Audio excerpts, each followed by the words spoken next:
Vadodara fire વિભાગ પૂર નિયંત્રણ માટે સજ્જ છે. પૂર બાદ મોટા પ્રમાણમાં સાધનોની ખરીદી કરી છે, જેમાં 8 નવી બોટ અને આધુનિક સાધનોની ખરીદી કરી હતી.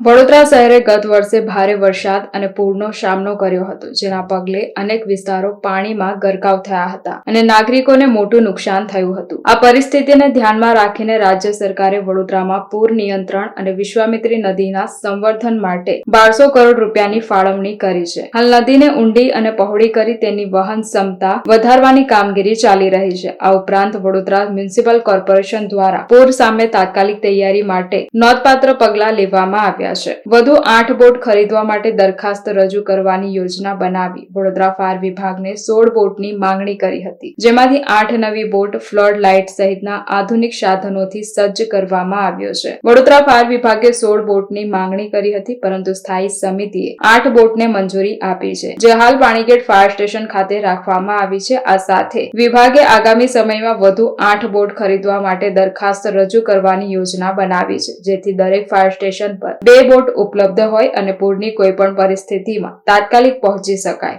વડોદરા મ્યુનિસિપલ કોર્પોરેશન સંચાલિત ફાયર ઇમરજન્સી સર્વિસીસમાં જે ગયા મહિને કેટલાક emergency rescue vehicles rescue equipment માટેનો જે ઓર્ડર કરવામાં આવેલો હતો 2 મહિના પહેલા, તેના તરફથી જે તે એજન્સી છે તેના તરફથી ધીરે ધીરે કરીને ડિલિવરી શરૂ કરવામાં આવેલી છે, જેની અંદર ઇન્ફ્લેટેબલ 8 બોટ છે. બોટની સાથેના ઓબીએમ મશીન છે કે જેનાથી બોટ ચાલશે, જે 30 HPનું છે.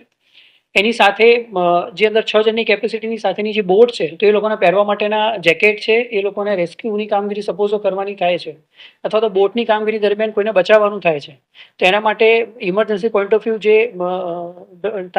બોયા આવે છે, લાઈફ બોયા, તેની ક્વોન્ટિટી એની સાથે છે.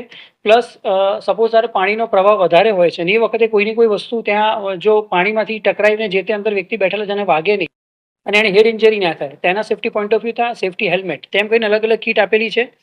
પ્લસ સપોઝ કોઈ જગ્યા પર જ્યારે પણ કામગીરી કરવાની થાય છે ત્યારે બટ ઓબ્વિયસ છે કે ફાયર ડિપાર્ટમેન્ટ પહોંચે તે વખતે પાવર સપ્લાય કટ કરી આપવામાં આવતો હોય છે જીબી તરફથી, એલ્સ અમે લોકો ત્યાં કટ કરી લેતા હોય છે power supply safety point of view. તો એ વખતે અંધારામાં કામ કરવાનું ના થાય, તેમજ જે ધુમાડો છે તેની અંદર પ્રોપર વિઝિબિલિટી મળી રહે, તેના માટે કરીને હાઈ ડેન્સિટી વાળી જેનું હાઈ લક્સ છે તેવા કેટલાક જે જનરેટર થ્રુ જે લાઇટ માસ્ક છે તેની પણ અમે લોકો ત્યાં ખરીદી કરીને અત્યારે ત્યાં સ્ટોર ખાતે મટીરિયલ અવેલેબલ છે. તેની સાથે સાથે કેટલીક રેસ્ક્યુની કામગીરી દરમિયાન જે મેન્યુઅલી કેટલાક ટૂલ્સ છે તેનો પણ ત્યાં સરળતાપૂર્વક ઉપયોગ કરી શકાય, અને જે પણ વ્યક્તિ ફસાયું છે અથવા તો જે પણ ત્યાં બિલ્ડિંગ કોલેપ્સ થઈ છે અથવા તો એક્સિડન્ટ થયું છે તેની અંદરથી જે તે વ્યક્તિને સલામત રીતે બહાર કાઢી શકાય તેના માટે પણ કેટલાક ટૂલ્સ ટેકલ્સ એની સાથે આવેલા છે.